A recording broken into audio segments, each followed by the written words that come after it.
प्यारे विद्यार्थियों, आज हम कर रहे हैं 1857 के विद्रोह का 13वां व्याख्यान। विगत व्याख्यान में हमने इस विद्रोह का स्वरूप क्या था, नेचर क्या था, इसके बारे में बात की थी। कई विचार इसके बारे में प्रचलित हैं। अंग्रेज इतिहासकार इसको सैनिक विद्रोह मानते हैं, कुछ अंग्रेज इतिहासकार इसको मुस्लिम विद्रोह मानते हैं, मुस्लिम षड्यंत्र मानते हैं। कुछ इतिहासकार इसको किसान विद्रोह मानते हैं, कुछ इसको जन विद्रोह मानते हैं, राष्ट्रीय विद्रोह। और वीर सावरकर ने इसको सबसे पहले भारतीय स्वतंत्रता का प्रथम संग्राम इसको कहा। तो ये अनेक मत प्रचलित हैं और जब उन सब मतों की समीक्षा करते हैं तो निष्कर्ष यही प्रतीत होता है कि यह जो 1800 स्वतंत्रता का विद्रोह जो कि सेना से शुरू हुआ था, जल्द ही जन आंदोलन में बदल गया और इसको हम एक भारतीय स्वतंत्रता का प्रथम जो संग्राम है वो कह सकते हैं। यदि 1942 का भारत छोड़ो आंदोलन अंतिम संग्राम था तो वह प्रथम संग्राम था।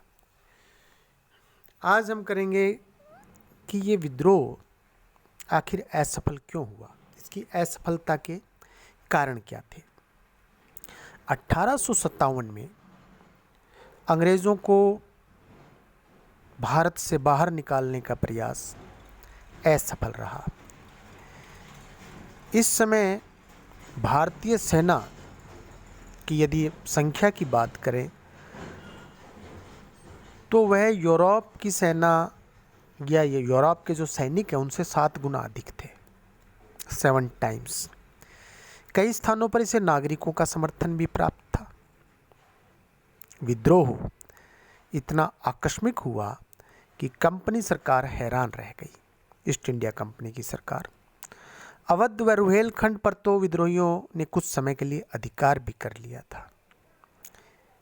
इससे विद्रोहियों के साधनों में वृद्धि हो गई थी। देश के विस्तृत प्रदेशों में हो रहे विद्रोहों को दबाने के लिए ईस्ट इंडिया कंपनी के पास पर्याप्त साधन भी नहीं थे। इस पर भी भारतीयों को पराजय का मुंह देखना पड़ा।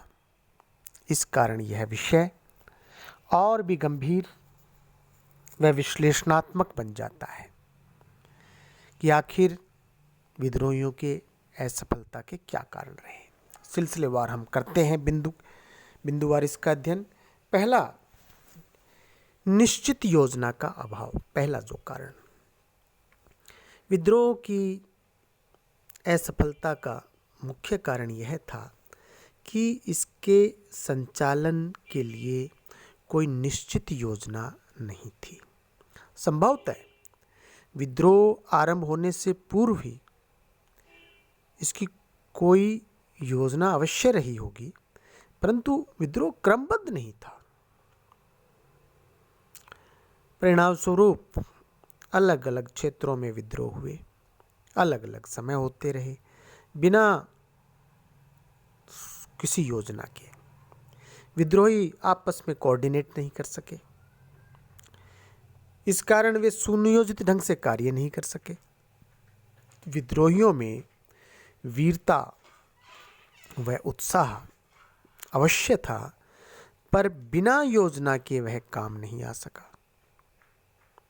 झांसी की रानी ने अपूर्व वीरता का प्रदर्शन अवश्य किया, पर उस समय अंग्रेजों का दिल्ली पर अधिकार हो चुका था। मराठा शक्ति से अंग्रेज भयभीत थे, आतंकित थे।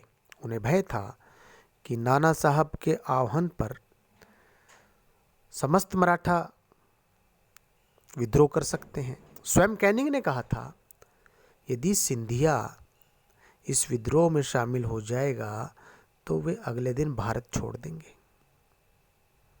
परंतु नाना साहब भी विद्रोहियों के साथ अपनी नीति समन्वित नहीं कर सके। तो निश्चित योजना का अभाव रहा, कोऑर्डिनेशन का अभाव रहा। दूसरा कारण योग्य नेतृत्व का अभाव। नाना साहब, लक्ष्मीबाई, कुंवर सिंह, तात्या टोपे तथा बहादुर शाह इस विद्रोह के बड़े नेता माने जाते हैं, परंतु वास्तव में इनमें से कोई भी एक कुशल संगठनकर्ता और एक कुशल सेना नायक नहीं था। रणनीति की दृष्टि से 82 वर्षीय 82 ईयर्स ओल्ड बहादुर शाह शरीर से जर्जर हो चुका था। उसके पास में कोई सैनिक अनुभव नहीं था। वह विद्रोहियों का नेतृत्व नहीं कर सकता था और विभिन्न सरदारों का आह्वान करना ही पर्याप्त न था, जैसा कि सम्राट ने किया।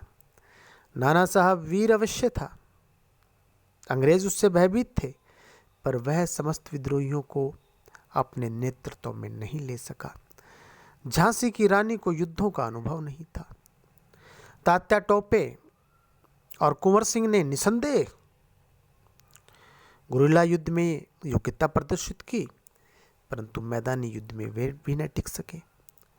व्यक्तिगत साहस ही युद्ध में सफलता दिलवाने के लिए पर्याप्त नहीं होता है, जबकि ब्रिटिश पक्ष के सामने नेतृत्व संबंधी कोई कठिनाई नहीं थी। जो उनके सेनापति थे उस समय बड़े अनुभवी सेनापति थे। General Neill, general Havelock, general Outram, general Hugh Rose, Lawrence सब योग्य थे। उन्होंने बिगड़ी हुई स्थिति को योग्यतापूर्वक संभाल लिया और भारतीय उसका लाभ नहीं उठा सके। तीसरा कारण सीमित साधन। विद्रोहियों के पास अंग्रेजों की तुलना में साधन सीमित थे। इनके पास में इतनी अधिक खाद्य सामग्री, रसद सामग्री, गोला बारूद, आधुनिक अस्त्र शस्त्र नहीं थे जितने कि अंग्रेजों के पास थे। भारतीय सैनिक तलवारों और भालों से युद्ध कर रहे थे, वहां अंग्रेज सैनिकों के पास में राइफलें थी। अंग्रेजों के पास में तो अच्छा तोपखाना था, जबकि भारतीय तोपखाने का प्रयोग युद्ध में नहीं कर सके। अंग्रेजों को भारतीय नरेशों से, राजाओं से आर्थिक व सैनिक दोनों सहायता प्राप्त हुई। पटियाला, जींद, ग्वालियर, हैदराबाद, यहाँ के शासकों ने विद्रोह को दबाने में अंग्रेजों की पूरी मदद की। उधर विद्रोहियों के समक्ष आर्थिक कठिनाइयां प्रमुख थीं। उन्होंने जब लोगों से जबरन धन वसूलना प्रारंभ किया तो वे अलोकप्रिय हो गए। आर्थिक कठिनाई के कारण भारतीय विद्रोही न तो समुचित सहयोगी जुटा सके और न युद्ध सामग्री खरीद सके। संदेश वाहन, जो कम्युनिकेशन के साधनों की उचित व्यवस्था से कंपनी सरकार साल के अंत में 1,12,000 सैनिक इंग्लैंड से बुलाने में सफल हो गई और 3,10,000 सैनिक उसने भारत में भर्ती कर लिए। इस प्रकार अंग्रेजी सेना भारतीय सेना से काफ़ी सुदृढ़ और विशाल हो गई। डाक तथा तार व्यवस्था भी इस अवसर पर कंपनी सरकार के लिए वरदान सिद्ध हुई और संकट के समय उचित सूचना मिलने से तुरंत कार्रवाई अंग्रेज लोग कर सके। दूसरी ओर भारतीय पक्ष के नेताओं के पास ऐसी कोई सुविधा नहीं थी, इस कारण वे कमजोर पड़ गए। चौथा असफलता का कारण निश्चित लक्ष्य का अभाव। पूर्ण विद्रोह के काल में विद्रोहियों के सामने अंग्रेज विरोधी भावना के अतिरिक्त कोई लक्ष्य नहीं था। भारतीय सैनिकों ने चर्बी वाले कारतूस तथा अपनी असुविधाओं के विरुद्ध विद्रोह का बिगुल बजाया था। मुसलमान मुगल बादशाह बहादुर शाह के पुराने गौरव को पुनः स्थापित करना चाहते थे। नाना साहब अपनी पेंशन नहीं मिलने के कारण, झांसी की रानी गोद लेने के अधिकार से वंचित किए जाने के कारण युद्ध कर रही थी। सैनिकों तथा जनता द्वारा विद्रोह कर देने के बाद भी ये नेता अंग्रेजों से अपने निजी स्वार्थों और लाभों की उचित व्यवस्था चाहते थे। इसके विपरीत अंग्रेजों में प्रबल इच्छा शक्ति, आत्मविश्वास तथा अपने साम्राज्य को बनाए रखने का दृढ़ संकल्प था।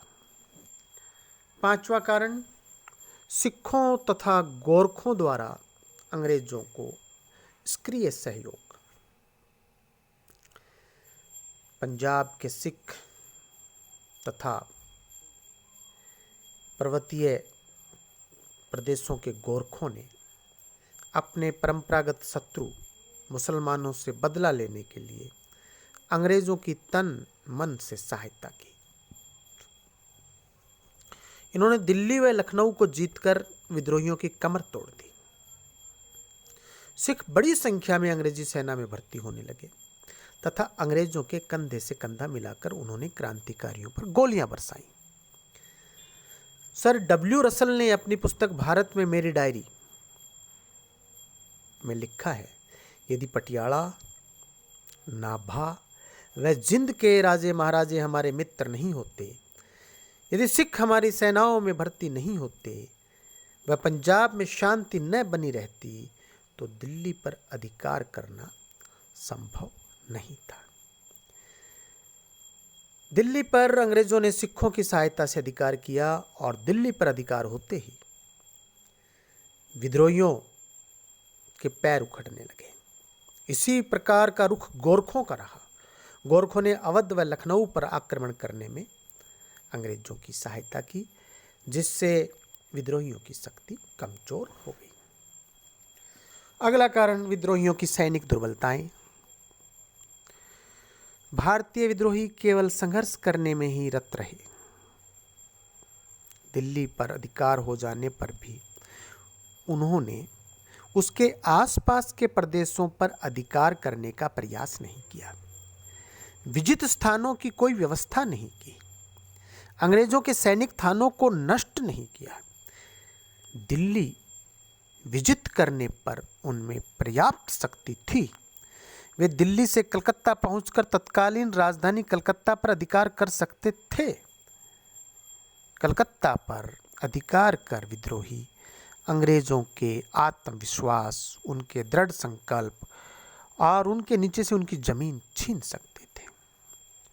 उन्होंने पुल भी नष्ट नहीं किए, पुल जो बने हुए थे नदियों पर, नहरों पर। इस प्रकार उन्होंने अंग्रेजी सेना की गति को रोकने का कोई प्रयास नहीं किया,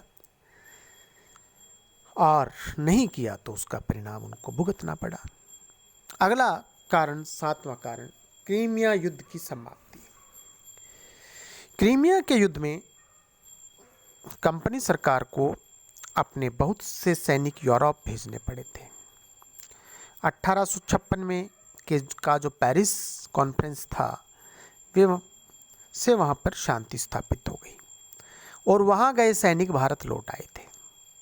अतः आगरा व बैरकपुर, जहाँ पर सैनिक नहीं थे, सैनिक खत्म समाप्त हो गए थे अंग्रेजों के, वहाँ पुनः सेना तैनात कर दी और अंग्रेजों ने अपनी सैनिक स्थिति को सुदृढ़ बना लिया था।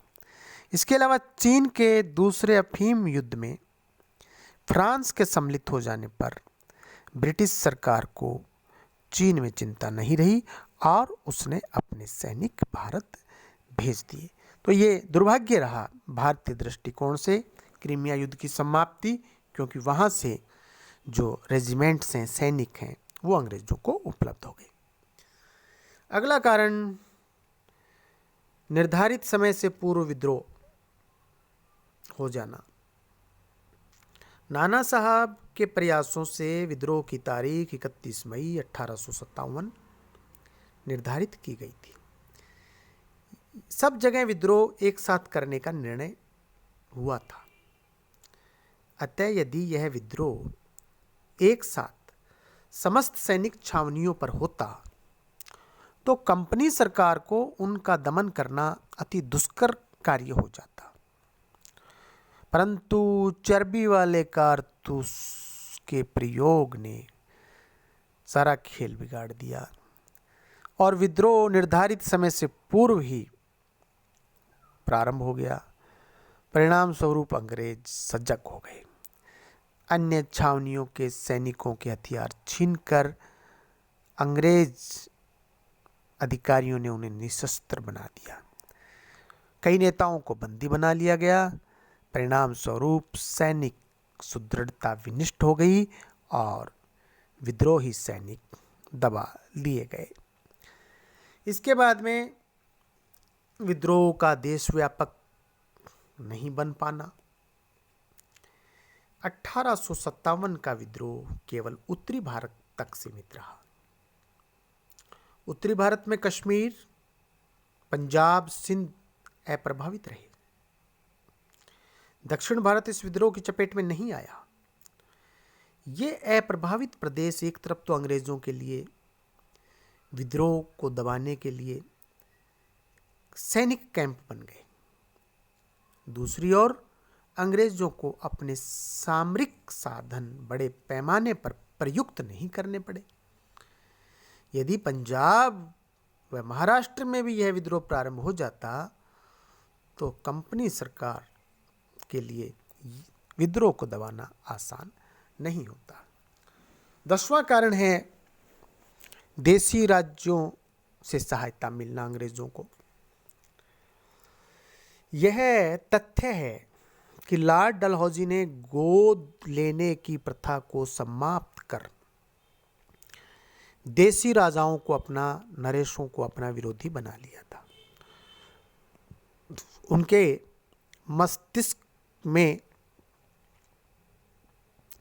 यह शंका उठने लगी थी कि उनका अस्तित्व तो शायद नहीं रहेगा।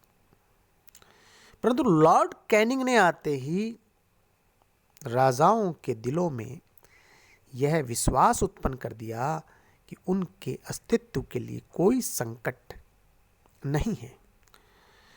उनके राज्य अंग्रेजी राज्य में नहीं मिलाए जाएंगे। पुत्र गोद लेने से नहीं रोका जाएगा। निजाम से लिया गया बरार का जो प्रदेश है उसे वापस लौटा दिया गया। उसके ऋण को माफ कर दिया गया। कई नरेशों को कैनिंग ने उपाधियां देकर भी पुरस्कृत किया। अपनी इस कूटनीति से उसने सब राजाओं का दिल जीत लिया। तो जब दिल जीत लिया तो ये जो भारत के सब राजा थे वे कंपनी सरकार के सहायक बन गए। उन्होंने अपने यहाँ अंग्रेजों को शरण दी तथा विद्रोह को फैलने नहीं दिया। पहले भी हमने नाम लिया, पटियाला, जिंद, ग्वालियर, हैदराबाद के नरेशों ने इस विद्रोह के दमन में कंपनी सरकार का पूरी तरह से साथ दिया। अगला कारण शिक्षित भारतीयों की उदासीनता। शिक्षित वर्ग में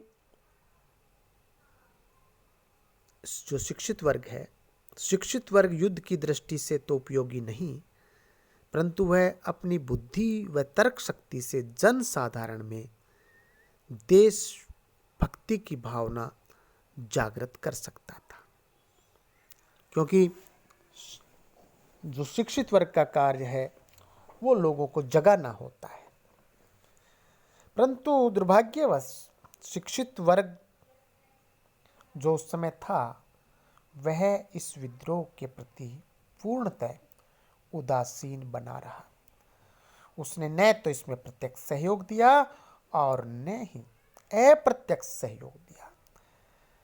भारतीय समाज में धर्म व शिक्षा के प्रति जो रूढ़िवादी विचार थे उनके निवारण में भी इस वर्ग ने कोई सहयोग नहीं दिया। यदि शिक्षित वर्ग क्रियाशील हो जाता तो संभवतः कुछ अलग तस्वीर हमें देखने को मिलती, लेकिन ये दुर्भाग्य रहा। और अंतिम कारण है अंग्रेजों की कूटनीति, डिप्लोमेसी। अंग्रेज अपनी कूटनीति के लिए सदा से विख्यात रहे दुनिया भर में। अपनी कूटनीति से कंपनी सरकार ने अपने विरोधी जो भी थे उनको अपना पक्ष में कर लिया, सिखों को कर लिया, निज़ाम को कर लिया, शासकों को कर लिया। हमने लॉर्ड कैनिंग के बारे में पढ़ा। एलन बरो ने सिंधिया का अपमान कर दिया था और कैनिंग उससे भयभीत भी था, पर कैनिंग ने उसे अपना बना लिया।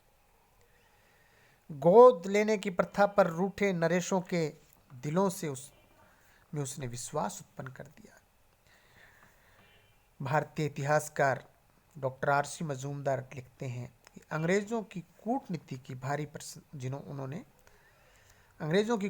की प्रशंसा की है मजूमदार ने, और उसे अंग्रेजों की सफलता की कुंजी बताया है। तो जो अंग्रेजों की ये कूटनीति थी यह भी बहुत महत्वपूर्ण थी। तो निष्कर्ष में हम कह सकते हैं कि 1857 के विद्रोह के असफल होने के कई कारण थे, जिसमें निश्चित योजना नहीं थी, कोई योग्य नेतृत्व नहीं था, कोई एक नेता नहीं था। क्रांतिकारियों के पास में जोश जज्बा था लेकिन संसाधन नहीं थे। उनके पास में राइफलें नहीं थी, उनके पास में तोपखाना नहीं था, उनके पास में संचार व्यवस्था भी, डाक और तार व्यवस्था भी नहीं थी, और निश्चित लक्ष्य का भी अभाव था। जो हिंदुओं के अलग लक्ष्य, मुसलमानों के अलग लक्ष्य, नाना साहब का अलग एजेंडा, रानी लक्ष्मीबाई का अलग एजेंडा, तो ये अलग अलग एजेंडे पर जो काम कर रहे थे ये भी असफलता का कारण। सिख और गोरखे जो कि एक बहुत बहादुर कौमें थीं, वो अंग्रेजों के साथ, ये भी दुर्भाग्य रहा। क्रांतिकारियों की सैनिक निर्बलताएं, क्रीमिया युद्ध के समाप्त होने पर अंग्रेज सैनिकों की वापसी, निर्धारित समय से पहले विद्रोह का प्रारंभ होना, जो तारीख तय की गई थी 31 मई 1857, उससे पहले, और विद्रोह का देश व्यापक नहीं बन पाना। पंजाब, महाराष्ट्र, दक्षिण भारत उन स्थानों पर विद्रोह नहीं फैल पाया। और बड़ा दुर्भाग्यपूर्ण कि जो देसी राजा थे, हमारे यहाँ के भारतीय शासक थे, उन्होंने अंग्रेजों का साथ दिया। शिक्षित वर्ग उदासीन रहा और इन सब पर भारी अंग्रेजों की कूटनीति, जिसने शिक्षित वर्ग को भी इसमें सम्मिलित नहीं होने दिया, भारतीय शासकों को भी अपनी तरफ कर लिया, जिसने सिखों और गोरखों को अपनी तरफ कर लिया, जिसने ऐसी रणनीति बनाई कि सेनाएं वापस जो है इनके पास में सैनिक टुकड़ियां यूरोप से यहाँ पहुँचने लगी। और एक समय ऐसा था कि भारतीय सैनिक 7 गुना अधिक थे, लेकिन उसके बावजूद भी जो सेनापति हैं, अंग्रेज जो जर्नल्स हैं, उनकी जो रणनीति है, वो रणनीति के बल पर उन्होंने इस विद्रोह को सफल नहीं होने दिया, और ये भारतीयों का जो प्रथम स्वतंत्रता संग्राम है वो अपने अंजाम तक नहीं पहुंच सका। बहुत बहुत धन्यवाद।